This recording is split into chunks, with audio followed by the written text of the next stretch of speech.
Hello students, कैसे हैं आप सब। स्वागत है आप सभी का आपके अपने यूट्यूब चैनल अरविंद मिटलान क्लासेस में। स्टूडेंट्स, आज जो हम वीडियो में डिस्कस करने वाले हैं, जो आज का टॉपिक होगा, ये क्लास ट्वेल्थ की जो पॉलिटिकल साइंस की बुक है, पॉलिटिकल साइंस की जो बुक है, उस पॉलिटिकल साइंस की बुक का चैप्टर नंबर सेकंड, सत्ता के समकालीन केंद्र, यानी अगर हम इंग्लिश में बात करें, chapter number second, contemporary centre of power.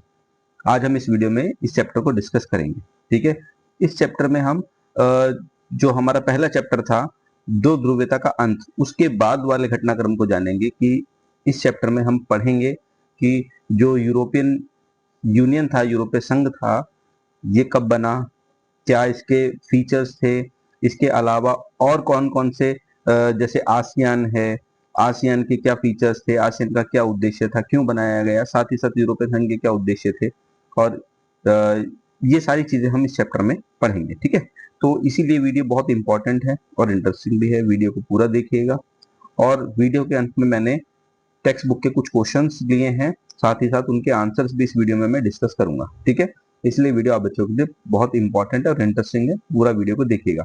और जो बच्चे चैनल से नहीं जुड़े हैं, चैनल को सब्सक्राइब कीजिएगा, वीडियो को लाइक कीजिएगा और अपने शेयर जरूर, कमेंट जो है शेयर कीजिएगा कि आपको वीडियो कैसी लगी।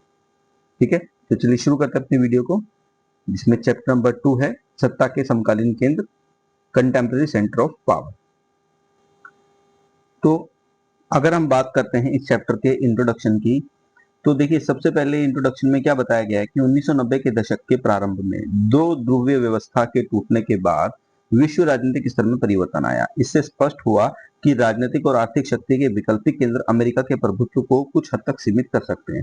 ठीक है, यानी जो बायोपोलर सिस्टम जो था, जब वो टूट गया, यानी दो ध्रुवीयता का जब अंत हो गया, तो उसके बाद जो अमेरिका का जो प्रभुत्व था वो कुछ हद तक सीमित कर दिया गया। कुछ ऐसी संस्थाएं जो है सामने आई। ठीक, तो यहाँ पे देखिए इंग्लिश में भी लिखा है, after the collapse of bipolar system in early 1990s world politics underwent major changes. It became clear that the alternative centers of political and economic power could be limit the dominance of United States to some extent. ठीक है, तो चलिए अब आगे देखिए, प्रमुख शक्ति के केंद्र, मेजर सेंटर ऑफ पावर, जैसे यूरोपियन यूनियन की हम बात करते हैं, यूरोपीय संघ की, जो कि एक बहुत पावर का सेंटर था। उसके अलावा आसियान की बात करते हैं, association of south east Asian nation. ठीक है, इसके अलावा चीन है, जापान है और भारत जैसे देश। ठीक है, तो ये जो थे, ये दो ध्रुवीयता के अंत के बाद ये जो मेजर सेंटर्स थे पावर के, चाहे अगर हम यूरोपियन यूनियन की बात करें, हम आसियान की बात करें, हम चीन, जापान और भारत की बात करें, तो ये एक प्रमुख शक्ति केंद्र थे। ठीक, चलिए, तो अब यहाँ पर देखिए, आप इधर देख रहे हैं, इधर एक फ्लैग, ये आप झंडा देख रहे हैं।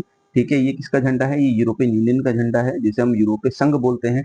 तो इसमें 12 स्टार आप देख रहे हैं, ये 12 सितारे हैं। ठीक है, तो देखिए इनका कुछ मतलब भी होता है, तो पढ़ लेते हैं इसको हम। यूरोपीय संघ का झंडा है ना, तो यहाँ पर देखिए सोने के रंग के सितारों का घेरा यूरोप के लोगों की एकता और मेल मिलाप का प्रतीक है। इसमें 12 सितारे हैं, क्योंकि 12 की संख्या को वहां पारंपरिक रूप से पूर्णता, समग्रता और एकता का प्रतीक माना जाता है। ठीक है, तो यूरोपियन यूनियन के झंडे में 12 सितारे हैं, जो वहां पर एकता, समग्रता और वहां पर जो पारंपरिक पूर्णता को दिखाते हैं। ठीक, चलिए अब आगे बात करते हैं यूरोप के एकीकरण की आवश्यकता की। तो देखिए द्वितीय विश्व युद्ध के बाद यूरोप के सामने आर्थिक विनाश और राजनीतिक संघर्ष की समस्या थी। यूरोपीय देशों ने महसूस किया कि उन्हें आपसी सहयोग और आर्थिक एकीकरण के माध्यम से शांति स्थापित करनी चाहिए। ठीक है, तो जब सेकेंड वर्ल्ड वॉर खत्म हो गया, तो एक बहुत बड़ा विनाश था जो सामने आया था यूरोप में। बहुत सारे देश कंगाल हो गए थे, उनकी जो अर्थव्यवस्था थी वो खराब हो गई थी। तो उस कंडीशन में यूरोपीय देशों ने महसूस किया कि उन्हें आपसी सहयोग और आर्थिक एकीकरण के माध्यम से जो है शांति स्थापित करनी चाहिए। ठीक, तो यहाँ पर आप देख रहे हैं, ये यूरोपियन संघ का मानचित्र है। ठीक है, किसका? यूरोपीय संघ का मानचित्र है। तो जो ये ब्लू आप देख रहे हैं, ये ब्लू जो चित्र है, ये पुराने सदस्य हैं, और जो ऑरेंज वाला जो इसमें पोर्शन है, ये यूरोपियन यूनियन के नए सदस्यों का है। ठीक है, तो आप इस मानचित्र में देख सकते हैं, ये सारा मानचित्र है यूरोपियन यूनियन के मेंबर्स को दिखाता है। तो जो ब्लू वाले हैं, ये पुराने सदस्य हैं, ये पुराने इसके मेंबर हैं यूरोपियन यूनियन के, और जो ये ऑरेंज वाले हैं, ये नए मेंबर हैं यूरोपियन यूनियन के। ठीक, चलिए आगे बात करते हैं हम। तो यहाँ पर आप अमेरिका की भूमिका की बात करते हैं, रोल ऑफ अमेरिका की बात करते हैं, ठीक है, यानी यूएसए की। तो अमेरिका ने यूरोप की अर्थव्यवस्था के पुनर्निर्माण में महत्वपूर्ण सहायता दी। मार्शल प्लान के माध्यम से पश्चिमी यूरोप को आर्थिक सहायता प्रदान की गई, ठीक है। तो अमेरिका ने जो है अर्थव्यवस्था के पुनर्निर्माण में अपना योगदान दिया ताकि यूरोप की अर्थव्यवस्था जो है वो फिर से खड़ी हो सके। मार्शल प्लान के माध्यम से उसने अमेरिका ने यानी यूएसए ने पश्चिमी यूरोप को आर्थिक सहायता भी प्रदान की, ठीक।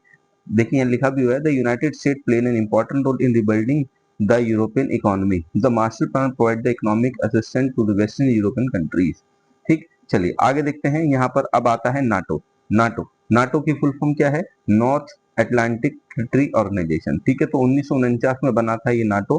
तो ये जो नाटो है ये अमेरिका का एक सैनिक संगठन है, जिसमें अमेरिका के साथ जो है कई सारे देश जो है यूरोप के कंट्री जो है इसमें शामिल है। तो एक तरीके से ये क्या है? ये एक सैन्य संगठन है, सैन्य संगठन है अमेरिका और उसके सहयोगियों का, ठीक है। तो ये क्या है? ये सामूहिक सुरक्षा की व्यवस्था करता है, ठीक है। तो नाटो जो है ये साल 1949 में बना था और ये जो है ये सिस्टम ऑफ कलेक्टिव सिक्योरिटी पे काम करता है, ठीक है। तो अमेरिका और यूरोप के कई सारे देश जो है इस नाटो के सदस्य हैं, ठीक है। और कई बार इसकी फुल फॉर्म पूछ लेता तो आप बच्चों को पता होना चाहिए कि नॉर्थ अटलांटिक ट्रीटी ऑर्गेनाइजेशन जो है ये नाटो की फुल फॉर्म है और 1949 में ये बनकर तैयार हुआ था, ठीक। तो देखिए यहाँ पर यूरोपीय एकीकरण की अगर हम घटनाओं की बात करते हैं, है ना, तो यहाँ वर्ष और यहाँ घटना लिखी है। जैसे वर्ष 1900 अप्रैल 1951 में क्या हुआ था? 6 देशों ने यूरोपियन कोला स्टील कम्युनिटी बनाया था, ठीक है। फिर मार्च 1957 में यूरोपियन इकोनॉमिक कम्युनिटी और यूरोटम की स्थापना हुई थी। फिर जनवरी 1973 में डेनमार्क, आयरलैंड जो है ये ब्रिटेन में और ब्रिटेन जो है किसमें? यूरोपियन यूनियन में शामिल हो गए थे, ठीक है। 1973 में डेनमार्क, आयरलैंड और ब्रिटेन जो है यूरोपियन यूनियन में शामिल हुए थे। इसके अलावा अगर हम बात करते हैं जून 1979 में यूरोपियन पार्लियामेंट के लिए पहला प्रत्यक्ष चुनाव हुआ था और जनवरी 1981 में ग्रीस जो है वो यूरोपियन यूनियन में शामिल हुआ था, ठीक। जून 1985 में शेंगेन एग्रीमेंट से सीमा नियंत्रण जो है समाप्त करने की दिशा में ये कदम उठाया गया था और जनवरी 1986 में स्पेन और पुर्तगाल यूरोपियन यूनियन में शामिल हुए थे, ठीक है। अक्टूबर 1990 में जर्मनी का एकीकरण और फरवरी 1992 में मार्चेस्टिस्ट ट्रीटी पर साइन हुए थे, ठीक। इसके अलावा अगर हम बात करते हैं आगे, जनवरी 1993 में ईईसी का नाम बदलकर यूरोपियन कम्युनिटी रखा गया, ठीक। नेक्स्ट, जनवरी 2002 में यूरो मुद्रा को 12 सदस्य देशों ने अपनाया, ठीक है। तो हम कह सकते हैं कि जो यूरो मुद्रा है ये किसकी मुद्रा है? ये यूरोपियन यूनियन की, यूरोपियन यूनियन की ये क्या है? मुद्रा है, ठीक है। यूरोपियन यूनियन की मुद्रा है यूरो, जिसे जनवरी 2002 में 12 देशों ने अपनाया था। मई 2004 में इस जो कई पूर्वी यूरोपीय देश जो है वो यूरोपियन यूनियन में शामिल हुए थे और जनवरी 2007 में बुल्गारिया और रोमानिया यूरोपियन यूनियन में शामिल हुए थे, ठीक है।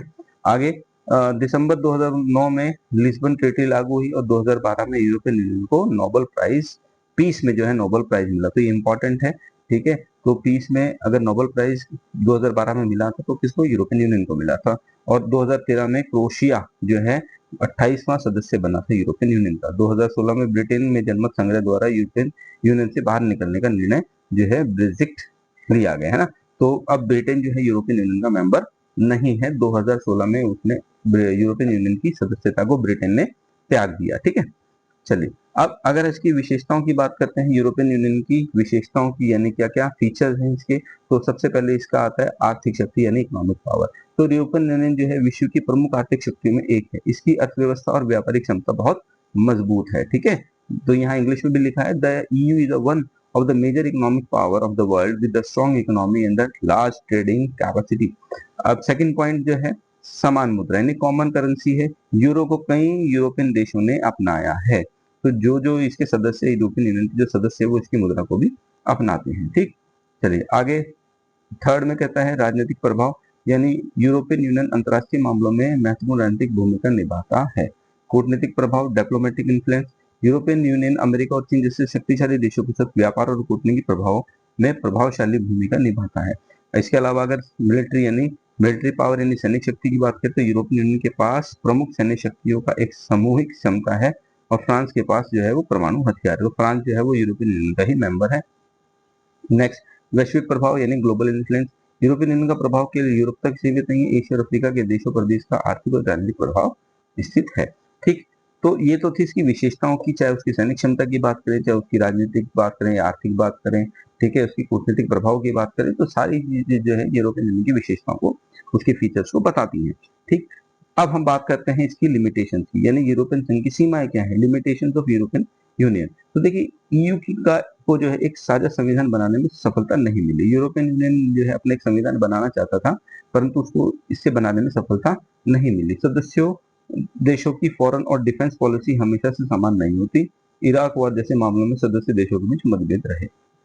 तो यहाँ पर एक फोटो देख रहे हैं आप, ठीक है, यूरोपियन यूनियन का जहाज है जो एक बर्फ के पहाड़ से टकरा रहा है, ठीक है, और इससे चित्र से ये समझ में आता है कि उनका जो संविधान बनाने के जो प्रोसेस था वो सफल नहीं हुआ, क्योंकि जो संविधान रूपी जहाज था वो किसी चट्टान से टकरा गया, जिससे वो सफलतापूर्वक नहीं बन पाया, है ना।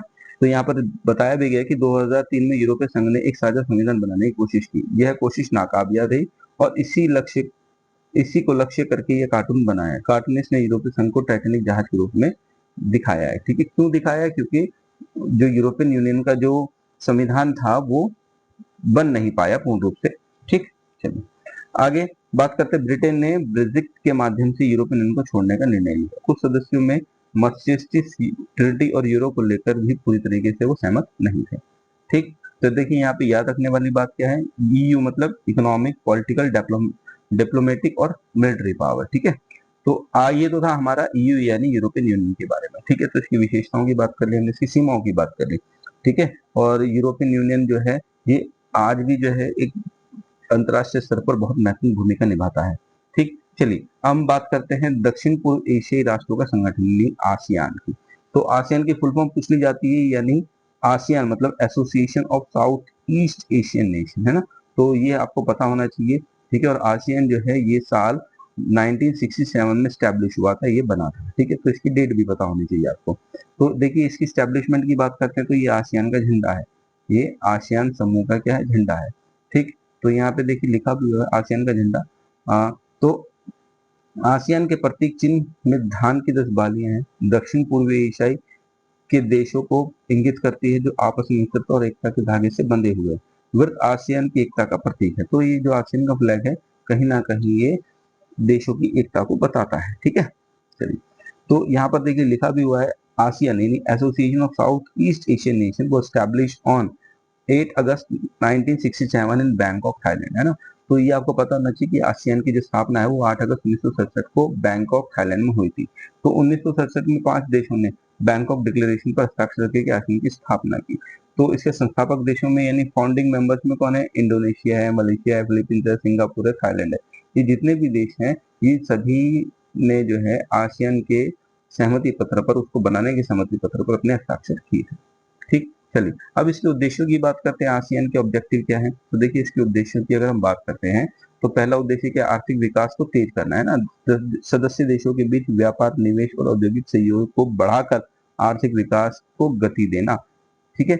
दूसरा इसका उद्देश्य सामाजिक और सांस्कृतिक विकास को बढ़ावा देना, शिक्षा, सांस्कृतिक, स्वास्थ्य और कला, युवा, खेल जैसे क्षेत्रों में सहयोग बढ़ाकर सामाजिक और सांस्कृतिक विकास को प्रोत्साहन देना, ठीक है। तो ये भी आसियान का उद्देश्य है। नेक्स्ट, क्षेत्रीय शांति और स्थिरता कायम रखना, क्षेत्र में शांति, सुरक्षा और स्थिरता बनाए रखना तथा विवादों को संवाद और समझ के माध्यम से सुलझाना, ठीक। तो ये भी इसकी कोशिश है, इसका उद्देश्य है। दूसरा है आपसी सहयोग बढ़ाना, सदस्य देशों के बीच राजनीतिक, आर्थिक, सुरक्षा और अन्य क्षेत्रों में सहयोग मजबूत करना है। आर्थिक विवादों का शांतिपूर्ण निमाधान, है ना, समाधान। तो सदस्य देशों के बीच जो आर्थिक मतभेद होते हैं उनका विवादों का जो शांतिपूर्ण और सौहार्दपूर्ण जो है समाधान सुनिश्चित किया जाता है, ठीक है। तो ये जो सदस्य देश थे उनके यहाँ पर फ्लैग लगे हुए हैं, ठीक। तो यहाँ पर देखिए लिखा भी हुआ है संक्षेप में, आसियान का मुख्य उद्देश्य अपने सदस्य देशों में समृद्धि, सामाजिक प्रगति, शांति, स्थिरता और आपसी सहयोग के माध्यम से एक मजबूत और एकीकृत क्षेत्र का निर्माण करना है, ठीक है। तो ये हमने माइंड मैप से जाना। अब हम बात करते हैं इसकी कार्यशैली की, ठीक है। तो आसियान का वे यानी आसियान वे यानी आसियान की कार्यशैली की मुख्य विशेषता क्या है, देखिए। तो अगर हम इसकी विशेषताओं की, कार्यशैली की विशेषता की बात करते हैं तो इनफॉर्मल कॉर्पोरेशन यानी अनौपचारिक सहयोग होता है, कंसेंसस है यानी सर्वसम्मति है, नॉन इंटरफेरेंस है, आंतरिक मामलों में हस्तक्षेप ना करना है, पीसफुल सेटलमेंट मतलब शांतिपूर्ण समाधान है, म्यूचुअल रिस्पेक्ट यानी पारस्परिक सम्मान, ठीक है। तो ये जितने भी है ये इसकी काम करने की विशेषता है। तो आगे लिखा है आसियान ने यूरोपियन यूनियन की ही तरह सामाजिक एकीकरण का लक्ष्य नहीं रखा। इसका मुख्य जोर जो था वो इकोनॉमिक कॉर्पोरेशन और रीजनल स्पेस पे रहा है। ठीक, तो अब इसकी उपलब्धियों की बात करें अगर हम, तो क्या क्या आसियान की उपलब्धि रही है, अचीवमेंट ऑफ आसियान। देखिए पहला अचीवमेंट क्या है इसका, तो आसियान एक महत्वपूर्ण रीजनल इकोनॉमिक ऑर्गेनाइजेशन बना। आसियान ने स्वयं को एक प्रभावशाली क्षेत्रीय आर्थिक संगठन के रूप में स्थापित किया है ना, तो ये क्या बन गया, एक रीजनल इकोनॉमिक ऑर्गेनाइजेशन बन गया आसियान। दूसरा, आर्थिक क्षेत्र और विकास में योगदान। आसियान ने सदस्य देशों की अर्थव्यवस्था को मजबूत किया और क्षेत्रीय स्तर पर स्थिर और सतत विकास को बढ़ावा दिया। ठीक है। थर्ड, सदस्य देशों के बीच व्यापार बढ़ा। मुक्त व्यापार समझौता और आर्थिक सहयोग के माध्यम से सदस्य देशों के बीच व्यापार और निवेश को बढ़ावा दिया गया। ठीक, आगे चौथा है बाहरी शक्तियों के साथ संवाद के लिए मंच। तो आसियान ने बाहरी देशों और अंतर्राष्ट्रीय संगठनों के साथ संवाद और सहयोग के लिए प्रभावी मंच प्रदान किया, जिससे क्षेत्रीय शांति और स्थिरता को जो है मजबूती मिले, है ना। तो बाहरी शक्तियों के लिए भी जो आसियान में संवाद करने के लिए एक मंच उपलब्ध कराया गया है। ठीक है। आगे समग्र परिणाम क्या है, तो देखिए आसियान आज एशिया प्रशांत क्षेत्र में शांति, स्थिरता और समृद्धि का प्रमुख स्तंभ है।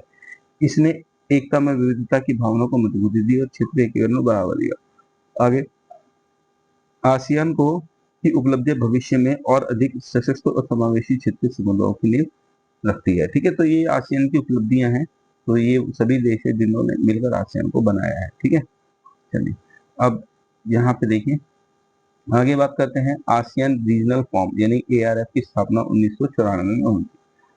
तो आसियान इंडिया फ्री ट्रेड 2010 में लागू हुआ था। ठीक है, और आसियान ने 3 महत्वपूर्ण संप्रदायों की दिशा में काम किया, जैसे ASEAN security community, ASEAN economic community और आसियान सोशो कल्चर कम्युनिटी, है ना। तो ये 3 जो थे ये समुदाय थे जिन पर आसियान ने काम किया है। ठीक, चलिए आगे बात करते हैं आसियान रीजनल फॉर्म यानी ARF।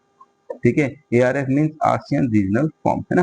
तो इसकी स्थापना 1994 में हुई थी आसियान रीजनल फॉर्म की, और इसके उद्देश्य क्या है, जैसे क्षेत्रीय सुरक्षा पर चर्चा करना, संवाद और परामर्श को बढ़ावा देना, विवादों को सैन्य संघर्ष में बदलने से रोकना, सहयोग और विश्वास को बढ़ाना। ठीक है, तो ये जो थे ये आसियान रीजनल फॉर्म के उद्देश्य थे। ठीक, चलिए अब हम बात करते हैं चीनी अर्थव्यवस्था के उदय की। तो आगे अगर हम बात करते हैं बच्चों चीन की जो अर्थव्यवस्था का उदय है ना, तो अगर हम चीन की इकोनॉमी के बारे में यानी the rise of Chinese economy की बात करते हैं, तो आज जो है चीन आज विश्व राजनीतिक और अर्थव्यवस्था में एक प्रमुख शक्ति केंद्र है।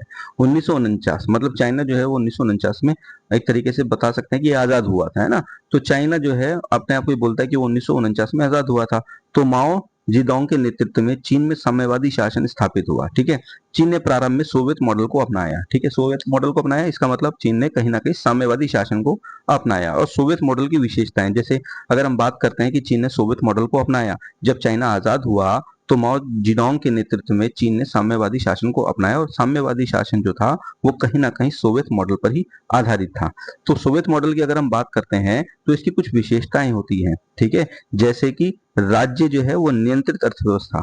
ठीक है, जो अर्थव्यवस्था होती है वो राज्य के कंट्रोल में होती है। ठीक है, राज्य जो है वो मुक्त बाजार पर जो है ज्यादा ध्यान नहीं देता, सारी की सारे संसाधनों पर राज्य का कंट्रोल होता है।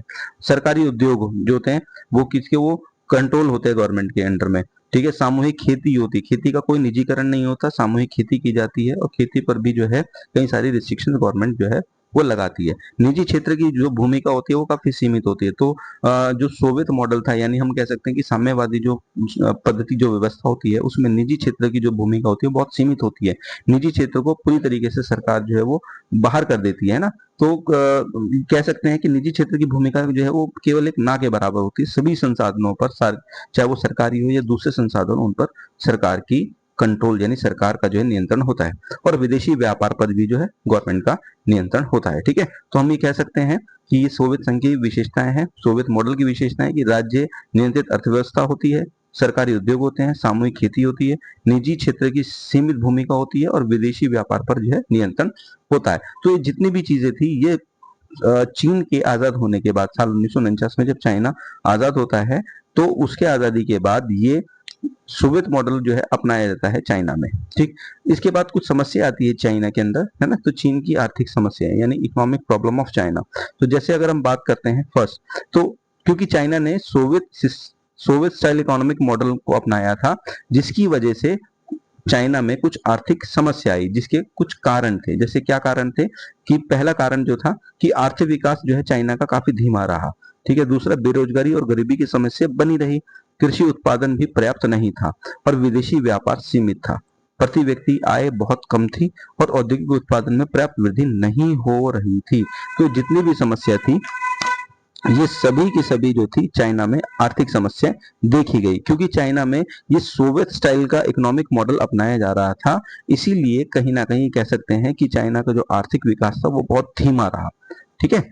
चलिए, अब यहाँ पर देखिए कुछ, ये एक साइकिल आप देख रहे हैं, ये डेंग जियोपिंग और आर्थिक सुधार। ठीक है। तो वहां के नेता थे ये डेंग जियोपिंग जो है, तो कुछ आर्थिक सुधार लेकर आए ये। तो देखिए ये चाइना की साइकिल है, यहाँ पे लिखा हुआ है चाइना की साइकिल, यानी चीन लिखा हुआ है। तो यहाँ पर देखिए एक पहिए में ये क्या है, ये साम्यवादी प्रतीक है, और यहाँ पर ये किसका है, ये पूंजीवादी प्रतीक है। ठीक है।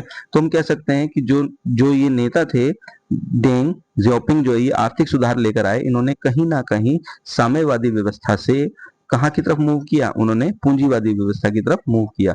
तभी देखिए यहाँ पर जो साइकिल दिखा रखी है, इसका बैलेंस दिखा रखा है कि साइकिल के दो पहिए जो है वो, जिससे वो स्मूथ चलेगी, एक कौन सा है, एक पहिया है साम्यवादी का और एक है पूंजीवादी का। ठीक। चलिए, अब बात करते हैं कुछ सुधार की, है ना। तो डेंग जियोपिंग और इकोनॉमिक रिफॉर्म्स की। ठीक है। 1978 में ये रिफॉर्म्स होते हैं। तो कुछ डेंग जियोपिंग ने चीन में आर्थिक सुधार और ओपन डोर पॉलिसी की शुरुआत की।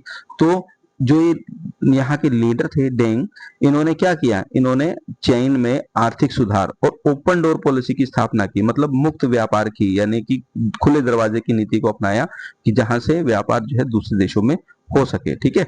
तो कुछ प्रमुख सुधार थे, मेजर रिफॉर्म्स थे, जैसे एग्रीकल्चर का निजीकरण किया गया, कृषि का निजीकरण किया गया, इंडस्ट्रीज में सुधार किया गया, फॉरेन इन्वेस्टमेंट को बढ़ावा दिया गया, जितना ज्यादा हो फॉरेन इन्वेस्टमेंट को बढ़ावा दे, जिससे कि फॉरेन इन्वेस्टमेंट जो है देश में इन्वेस्ट कर सके चीन में, और चीन के जो इन्वेस्टमेंट है, जो बिजनेसमैन है वो बाहर इन्वेस्ट कर सके। ठीक है। तो एग्रीकल्चर को जो है वो प्राइवेटाइजेशन, उसका निजीकरण किया गया, इंडस्ट्रीज में सुधार किया गया, फॉरेन इन्वेस्टमेंट को बढ़ावा दिया गया, स्पेशल इकोनॉमिक जोन की स्थापना की गई। ठीक है। तो जो स्पेशल इकोनॉमिक जोन है, ये किस पे काम करती है, ये करती है फ्री ट्रेड एग्रीमेंट पर। ठीक है। तो फ्री ट्रेड एग्रीमेंट पर काम करती है, जिससे कि मुक्त व्यापार होता है, किसी तरह से कोई भी टैक्स नहीं लगाया जाता, इस पे काम करती है। तो और चीन में स्पेशल इकोनॉमिक जोन की स्थापना की गई, यानी कि फ्री ट्रेड एग्रीमेंट जो है वहां पर लाया गया। ठीक। जिससे क्या होता है, बाजार आधारित अर्थव्यवस्था को बढ़ावा मिला, विदेशी व्यापार को प्रोत्साहन मिला, चीन में निजीकरण की प्रक्रिया को आगे बढ़ाया गया और उद्योगों से संबंधित व्यापारिक प्रतिबंधों में कमी कर दी गई, क्योंकि चीन अब फ्री ट्रेड एग्रीमेंट पर काम कर रहा था। इसीलिए जो उद्योग संबंधित जो भी व्यापारिक प्रतिबंध थे सब हटा दिए गए। ठीक। चलिए, तो अब देखिए यहाँ पे लिखा हुआ है स्पेशल इकोनॉमिक जोन, है ना, सेज, यानी स्पेशल इकोनॉमिक जोन, ये है क्या, तो वैश्विक विशेष आर्थिक क्षेत्र, विशेष आर्थिक क्षेत्र ऐसे क्षेत्र थे जहां विदेशी निवेश और व्यापार के लिए विशेष सुविधाएं दी गई थी। ठीक है। तो हम बोल सकते हैं कि जो स्पेशल इकोनॉमिक क्षेत्र यानी स्पेशल इकोनॉमिक जोन वो जोन है जहां विदेशी निवेश और व्यापार की सुविधाएं जो है वो दी जाती है ना। तो इंग्लिश में भी देखिए, special economic zones were area where the special facilities were provided to encourage foreign investment and trade, है ना। तो इससे जो स्पेशल इकोनॉमिक जोन है, इसके माध्यम से जो है वो एनकरेज किया जाता है कि इसको फॉरेन इन्वेस्टमेंट और ट्रेड को। ठीक है। चलिए, अब इसके कुछ उद्देश्य हैं, स्पेशल इकोनॉमिक जोन के कुछ उद्देश्य हैं। ठीक है। तो पहला उद्देश्य देखिए क्या है, तो इसका पहला उद्देश्य जो है स्पेशल इकोनॉमिक जोन का, ठीक है, स्पेशल इकोनॉमिक जोन का जो पहला उद्देश्य है वो क्या है, फॉरेन इन्वेस्टमेंट को आकर्षित करना। ठीक है। यानी विदेशी जो निवेश है उसको आकर्षित करना, तो विदेशी निवेश को आकर्षित करना ताकि पूंजी की उपलब्धता बढ़े। ठीक है। तो ये एक स्पेशल इकोनॉमिक जोन का उद्देश्य है। तो दूसरा उद्देश्य आगे क्या है, यहाँ पर देखिए दूसरा उद्देश्य टेक्नोलॉजी प्राप्त करना, है ना, नई और उन्नत तकनीक प्राप्त करना ताकि उत्पादक और गुणवत्ता में सुधार हो। तीसरा, इंडस्ट्रियलाइजेशन को बढ़ावा देना, औद्योगिकरण को बढ़ावा देना ताकि देश की उत्पादन क्षमता और आर्थिक विकास तेज हो, ठीक है, इंडस्ट्रियलाइजेशन को बढ़ावा देना। आगे एक्सपोर्ट को बढ़ावा देना, ठीक है, निर्यात को बढ़ाना ताकि विदेशी मुद्रा अर्जित हो और देश की अर्थव्यवस्था मजबूत हो, ठीक है। तो ये जो स्पेशल इकोनॉमिक जोन है, ये किसको, ये एक्सपोर्ट यानी निर्यात पर बल देते हैं कि ज्यादा से ज्यादा निर्यात करना ताकि विदेशी मुद्रा प्राप्त हो सके, और रोजगार पैदा करना, ठीक है, नए उद्योग और व्यवसाय के माध्यम से अधिक रोजगार के अवसर पैदा करना ताकि लोगों की आय और जीवन स्तर में सुधार हो सके, ठीक है। तो ऑल ओवर जो था इसका उद्देश्य क्या था, इसका उद्देश्य था समग्र लक्ष्य यानी आर्थिक विकास को तेज करना, आत्मनिर्भरता को बढ़ाना ना, आत्मनिर्भरता को बढ़ाना और देश के लोगों के लिए समृद्ध और बेहतर जीवन सुनिश्चित करना, ठीक है। तो ये थे इसके ओवरऑल उद्देश्य यानी स्पेशल इकोनॉमिक जोन के उद्देश्य, ठीक है। अब चीन के उदय, आर्थिक उदय के परिणाम क्या निकले, ठीक है। तो the result of China's economic rise, तो चीन विश्व का प्रमुख आर्थिक शक्तियों में शामिल हुआ है ना। तो जब चीन ने जो पूंजीवादी व्यवस्था की ओर अपना झुकाव किया, तो चीन क्या हुआ, धीरे धीरे चीन सक्षम हो गया और आर्थिक शक्ति के रूप में वो उभर कर सामने आया। अब चीन की विदेशी निवेश में भी वृद्धि हो गई, मैन्युफैक्चरिंग सेक्टर का भी तेजी से विस्तार हुआ, चीन विश्व व्यापार का एक प्रमुख केंद्र बना, चीन के पास विशाल फॉरेन एक्सचेंज रिजर्व थे, ठीक है, और चीन विश्व राजनीति में प्रभावशाली भी हुआ। तो ये जितने भी फायदे हुए चाइना को हुए, क्योंकि चाइना जो था अब वो पूंजीवादी व्यवस्था की ओर झुक रहा था, ठीक। चलिए अब बात करते हैं चीन की अर्थव्यवस्था की चुनौती यानी चैलेंजेस बिफोर द चाइना। तो कुछ अर्थव्यवस्था आर्थिक विकास के बावजूद भी चाइना में कुछ जो थी वो चुनौतियां थी। जैसे पहली चुनौती क्या थी, बेरोजगारी की, ठीक है। तो शिक्षित युवाओं को भी रोजगार नहीं मिल पाता था, रोजगार के अवसर बहुत कम थे जिससे गरीबी बढ़ती थी। तो उसी तरह की जो है वो बेरोजगार जो है लोगों की समस्या बनी हुई थी, ठीक है। नेक्स्ट आगे अगर हम बात करते हैं तो यहाँ पर क्या है, ग्रामीण और आर्थिक क्षेत्रों के बीच असमानता थी, ठीक है। शहरी क्षेत्र और ग्रामीण क्षेत्रों में बहुत ज्यादा असमानता थी। शहरी क्षेत्रों में जो सुविधाएं और अवसर अधिक होते थे, ग्रामीण क्षेत्रों में शिक्षा, स्वास्थ्य, रोजगार और बुनियादी सुविधाओं की कमी होती थी, ठीक है। और क्षेत्रीय असमानता तीसरा पॉइंट आता है। तो देखिए क्षेत्रीय असमानता में क्या कह रहा है, देश के विभिन्न राज्यों और क्षेत्रों के बीच विकास का बड़ा अंतर था। कुछ क्षेत्र तेजी से विकसित हो रहे थे जबकि कुछ क्षेत्र जो है पीछे रह गए थे। आगे चौथा है पर्यावरण प्रदूषण, औद्योगिकरण और शहरीकरण से वायु, जल, ध्वनि प्रदूषण बढ़ा है, इससे जन स्वास्थ्य और पारिस्थितिक पर नकारात्मक प्रभाव पड़ा है, ठीक है। इसके बाद है भ्रष्टाचार। तो भ्रष्टाचार यानी करप्शन। तो देखिए यहाँ पे लिखा भी हुआ है कि भ्रष्टाचार से विकास की गति धीमी होती है और संसाधनों का दुरुपयोग होता है, जनता का विश्वास कम होता है, ठीक है। इसके बाद आता है छठा, सामाजिक असमानता। जाति, धर्म, लिंग, वर्ग आदि के आधार पर भेदभाव और असमानता बनी हुई है, इससे सामाजिक सद्भाव और एकता प्रभावित होती है, ठीक है। सातवां है विकास का लाभ सभी लोगों तक समान रूप से नहीं पहुंचा। बिल्कुल सही बात है, ताकि सभी लोगों तक विकास का लाभ जो समान रूप से पहुंचे, ये सरकार का एक सबसे बड़ा जो था एक ड्रॉबैक था, ठीक है, चीन में, ठीक। इसके बाद 8th पॉइंट देखिए, 8th पॉइंट में क्या कहता है कि चीन की वर्तमान मॉडल से संसाधनों पर दबाव बढ़ता है, दीर्घकाल में टिकाऊ विकास जो है वो बाधित हो सकता है, ठीक है। चलिए अब कहता है इन समस्याओं के समाधान के लिए क्या करना है, समाधान के लिए समावेशी, संतुलित और टिकाऊ विकास की आवश्यकता है, ठीक। चलिए अब बात करते हैं चीन का वैश्विक प्रभाव, ठीक है। तो चाइना ग्लोबल इन्फ्लुएंस। तो चीन की अगर हम वैश्विक प्रभाव की बात करते हैं तो विश्व व्यापार में अपनी स्थिति को मजबूत किया उसने, विदेशी व्यापार का निवेश चीन में बढ़ा, एशिया और अफ्रीका में आर्थिक प्रभाव बढ़ाया, आसियान देशों के साथ व्यापार बढ़ा, अमेरिका, जापान और अन्य शक्तियों के साथ आर्थिक संबंध विकसित किए, ठीक है। इसके अलावा WTO यानी वर्ल्ड ट्रेड ऑर्गेनाइजेशन 2001 में चीन वर्ल्ड ट्रेड ऑर्गेनाइजेशन का सदस्य बना, ठीक। तो ये सब इंपॉर्टेंट पॉइंट है जो चाइना की अर्थव्यवस्था में बाद में सुधार हुए, ठीक। अगर हम बात करते हैं भारत और चीन के संबंधों की, तो बच्चों देखिए भारत और चीन के संबंध जो है काफी प्राचीन संबंध है। भारत और चीन के बीच प्राचीन काल से संबंध रहा है, चाहे वो व्यापारिक संबंध हो, सांस्कृतिक हो, बौद्ध धर्म का प्रसार हो, या विद्वानों और यात्रियों के आगमन का हो, तो ये सभी संबंध जो है चाइना के साथ भारत के रहे हैं, ठीक। 1950 के दशक में भारत और चीन के बीच मित्रता बढ़ाने का प्रयास हुआ, पंचशील समझौता हुआ। भारत और चीन ने पंचशील प्रिंसिपल्स के आधार पर शांति पूर्ण सहअस्तित्व पर जोर दिया है ना। तो पंचशील समझौता जो है ये भारत और चीन के बीच में हुआ था साल 1954 के आसपास, ठीक। चलिए अब देखिए यहाँ पे पंचशील समझौता है, तो यहाँ पे कुछ प्रिंसिपल्स हैं, जैसे एक दूसरे की क्षेत्रीय अखंडता और संप्रभुता का सम्मान करना, ठीक है।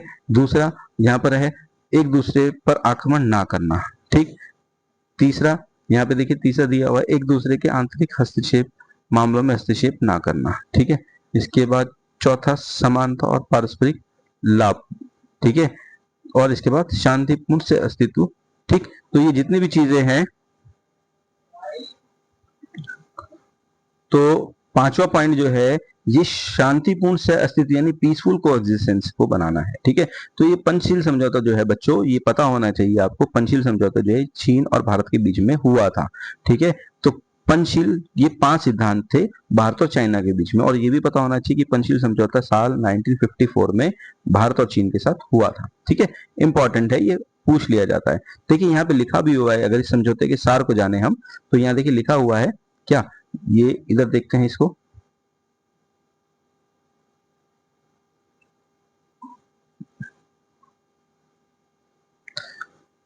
तो देखिए सार में क्या लिखा हुआ है, पंचशील के ये 5 सिद्धांत शांति, सहयोग, सद्भाव पर आधारित हैं और विश्व में स्थायी शांति और मैत्रीपूर्ण संबंधों के लिए मार्ग प्रशस्त करते हैं, ठीक है।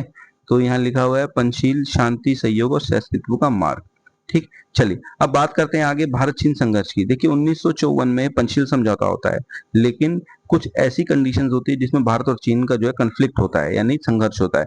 तो भारत और चीन के बीच सीमा विवाद के कारण संबंधों में तनाव आया। जैसे कौन से मुद्दे थे, जैसे सीमा विवाद यानी अक्साई चीन हो गया, अरुणाचल प्रदेश है, तिब्बत का सवाल है, और क्योंकि तिब्बत को जो है चाइना जो है अपना हिस्सा मानता है, ठीक है। तो एक सबसे बड़ा सवाल तिब्बत का है। दूसरा 1962 में जो भारत और चीन के बीच में जो युद्ध हुआ था, ये भी एक बहुत बड़ा जो है आज भी विवाद का विषय है। तो इन के बाद इसके बाद दोनों देशों के संबंधों में जो है वो लंबे समय तक क्या रहा, तनाव रहा। तो दोनों देशों के संबंधों में लंबे समय तक जो है तनाव रहा, ठीक है। चलिए अब आगे बात करते हैं भारत और चीन संबंधों में सुधार की, ठीक है। तो दोनों देशों के जो रिलेशंस है उसको इम्प्रूवमेंट में लाना, ठीक है। तो समय के साथ दोनों देशों ने क्या किया, व्यापार को बढ़ाया, कूटनीति संवाद को बढ़ाया, सीमा विवाद पर उन्होंने बातचीत की, आर्थिक सहयोग को बढ़ाया और बहुपक्षीय संगठनों में भी उन्होंने सहयोग बढ़ाया, ठीक है। तो हम कह सकते हैं कि भारत और चीन के अगर संबंधों में सुधार की बात की जाए तो भारत और चीन ने इन सभी विषयों पर सब टॉपिकों पर काम किया, चाहे वो व्यापार हो, चाहे वो कोई संवाद हो, चाहे वो सीमा विवाद पर बातचीत हो, चाहे वो आर्थिक सहयोग हो या बहुपक्षीय संगठनों का सहयोग हो, ठीक। चलिए अब यहाँ भी देखिए दिया गया है भारत और चीन संबंध। तो यहाँ पे देखिए भारत और चीन के संबंध केवल राजनीतिक नहीं है बल्कि आर्थिक, धार्मिक और सांस्कृतिक भी रहे हैं। स्वतंत्रता के बाद भारत को उम्मीद थी कि भारत और चीन मिलकर एशिया के भविष्य को प्रभावित करेंगे। कुछ समय के लिए हिंदी चीनी भाई भाई का नारा भी जो है लोकप्रिय रहा, ठीक। चलिए बट विवाद का कारण थे, कुछ कॉज ऑफ कॉन्फ्लिक्ट थे। जैसे 1950 में चीन ने तिब्बत पर नियंत्रण स्थापित कर लिया।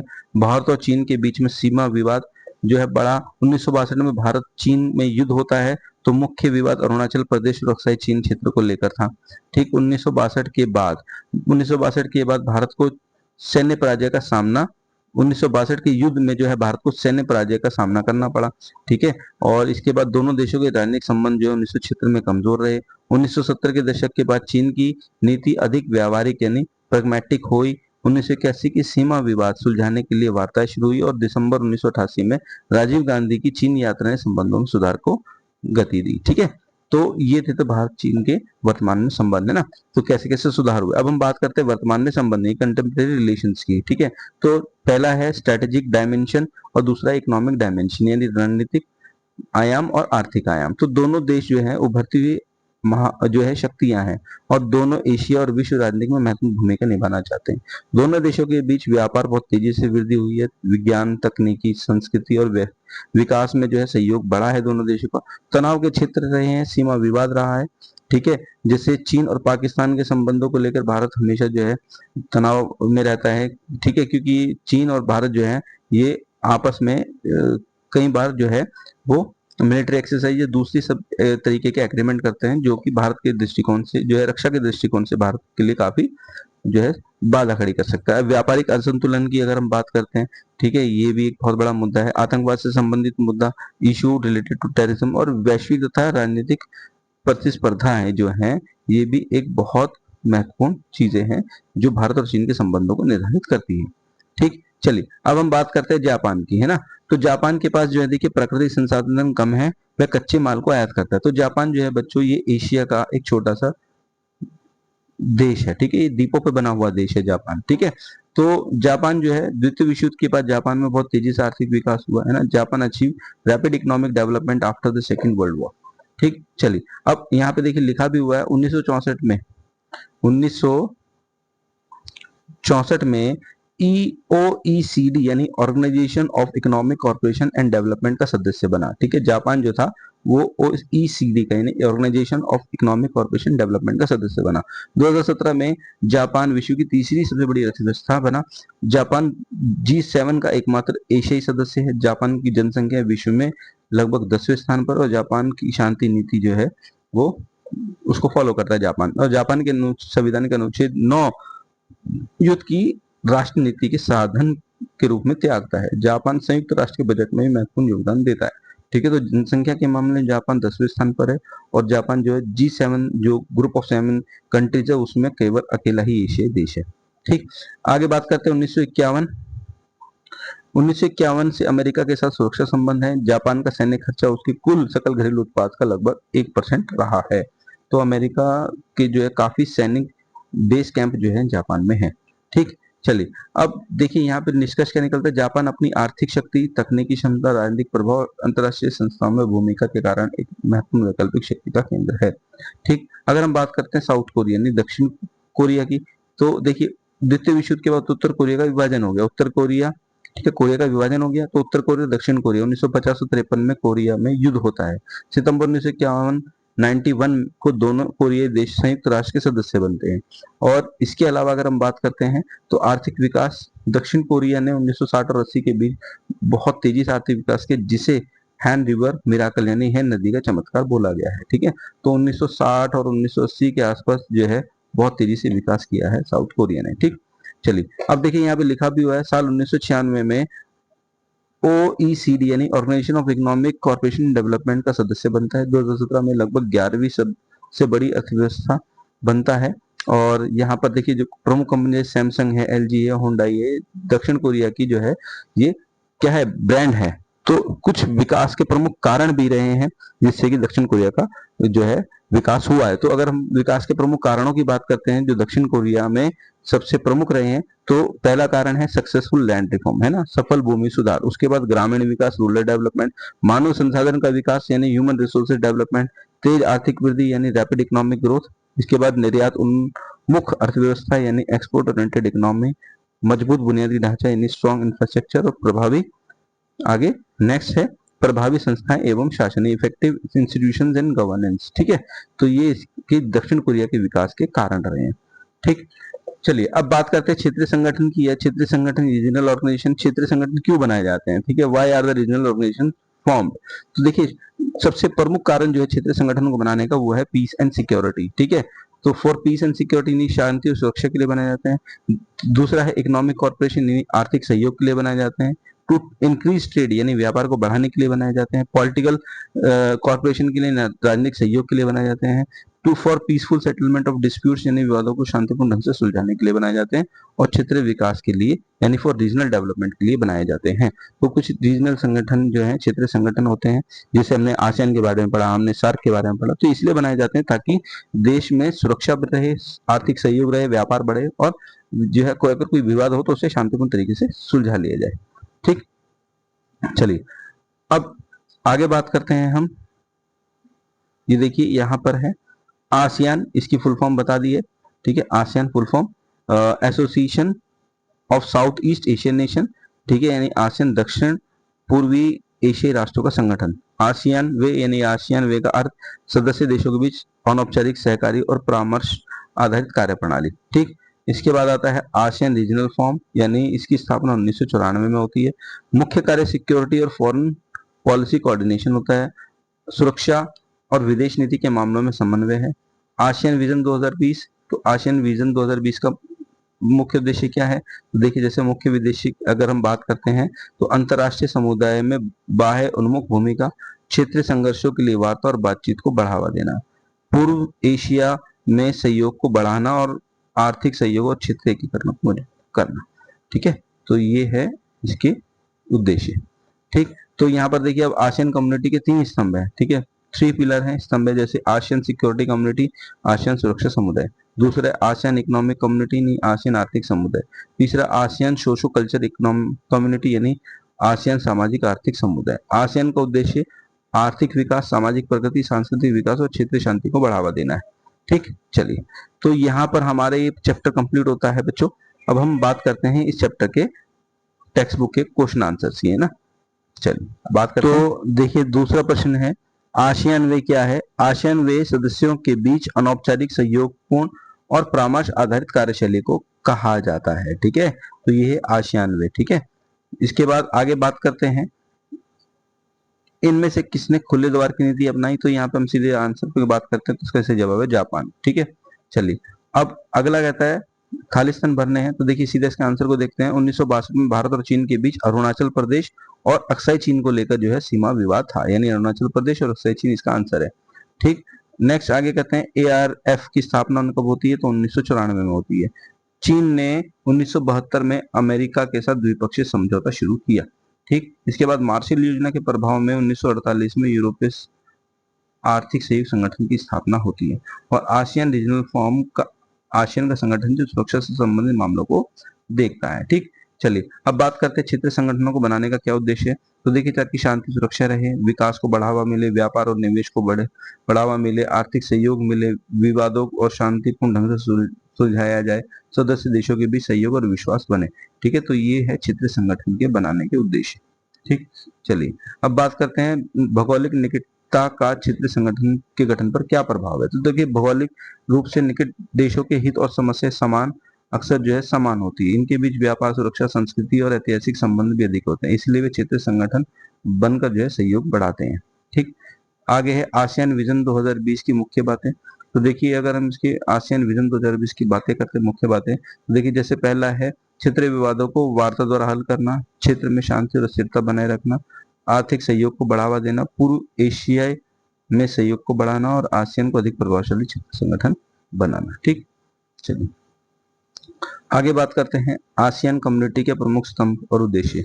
तो आसियान कम्युनिटी के 3 प्रमुख स्तंभ हैं, जैसे ASEAN security community, ASEAN economic community और ASEAN socio culture economic community. ठीक है, और इसके उद्देश्य क्या है? देखिए कम्युनिटी के, तो शांति और सुरक्षा, विवादों का शांतिपूर्ण समाधान, आर्थिक विकास को तेज करना, सामाजिक संस्कृति का विकास करना, व्यापार और निवेश को बढ़ाना और देशों के बीच जो है सहयोग को बढ़ाना। ठीक, चलिए आगे बात करते हैं प्रश्न नंबर 9, आज की चीनी अर्थव्यवस्था को नियंत्रित किस प्रकार से अलग है। ठीक है, तो पुरानी चीनी अर्थव्यवस्था जो थी वो कमांड इकोनॉमी नियंत्रित अर्थव्यवस्था थी। आज चीन बाजार आधारित जो है बहुत सारे सुधार इसने अपनाए हैं, जिसे चीन ने जो है निजी क्षेत्र को बढ़ावा दिया, विदेशी निवेश को अनुमति दी, मुक्त और खुले बाजार की दिशा में परिवर्तन किया, अंतर्राष्ट्रीय व्यापार को वृद्धि मिली, निर्यात आधारित आर्थिक विकास हुआ और WTO की सदस्यता पाई। ठीक, बाजार की मांग और प्रतिस्पर्धा की भूमिका में वृद्धि हुई। ठीक है, तो हम कंक्लूजन कह सकते हैं कि चीन की अर्थव्यवस्था पूरी तरीके से समाजवादी नियंत्रित अर्थव्यवस्था नहीं है, इसमें स्टेट कंट्रोल प्लस मार्केट और मैकेनिज्म दोनों दिखाई देते हैं। ठीक, चलिए अगला बात करते हैं विश्व सेकंड यानी द्वितीय विश्व युद्ध के बाद यूरोपीय देशों ने अपनी समस्याओं का समाधान कैसे किया। तो देखिए अपनी समस्या का समाधान यानी मार्शल लॉ के माध्यम से पुनर्निर्माण करना और organisation for economic European economic corporation की स्थापना की गई। 1957 में यूरोपियन इकोनॉमिक कम्युनिटी की स्थापना की गई। धीरे धीरे अटलांटिक और एकीकरण को बढ़ावा मिला। 1992 में यूरोपियन यूनियन की स्थापना हुई। ठीक है, तो इस तरीके से यूरोप ने युद्ध की जगह सहयोग, आर्थिक एकीकरण और साझा संस्थाओं को अपनाया। ठीक, तो देखिए यहाँ पे अब लिखा भी हुआ अगला सवाल प्रश्न नंबर 11, यूरोपीय संघ को प्रभावी क्षेत्रीय संगठन क्यों यह बनाता है। यूरोपीय संघ को प्रभावशाली क्षेत्रीय संगठन जो है क्या बनाता है, तो ये यहाँ पर उसके कारण है सभी, तो आप ये देख सकते हैं यहाँ पर वीडियो को स्टॉप करके। ठीक है, तो ये सभी कारण है। ठीक, चलिए अब बात करते हैं क्या चीन और भारत की उभरती अर्थव्यवस्था एक ध्रुवीय विश्व को चुनौती दे सकती है। हाँ, काफी हद तक। ठीक है, तो ये देखिए इसके कारण है कि दोनों देशों की विशाल जनसंख्या है, तेजी से बढ़ती अर्थव्यवस्था है, बढ़ता अंतर्राष्ट्रीय व्यापार है, बड़ी घरेलू बाजार क्षमता है, तो सारी चीजें देख सकते हैं जो भारत और चीन के परिप्रेक्ष्य में है। ठीक, चलिए अब देखिए अगला प्रश्न नंबर है 13, तो देश की शांति और समृद्धि क्षेत्रीय आर्थिक संगठन के कारण मजबूत निर्भर होती है, पुष्टि कीजिए। ठीक है, तो देखिए कारण क्या है, आर्थिक सहयोग देशों के बीच में विश्वास बढ़ाता है, व्यापारिक संबंध जो है युद्ध की संभावना कम कर देता है। साझा बाजार जो है वो आर्थिक विकास को बढ़ावा देता है। निवेश और रोजगार के अवसर बढ़ते हैं। क्षेत्रीय विवादों को बातचीत से सुलझाने का मंच मिलता है।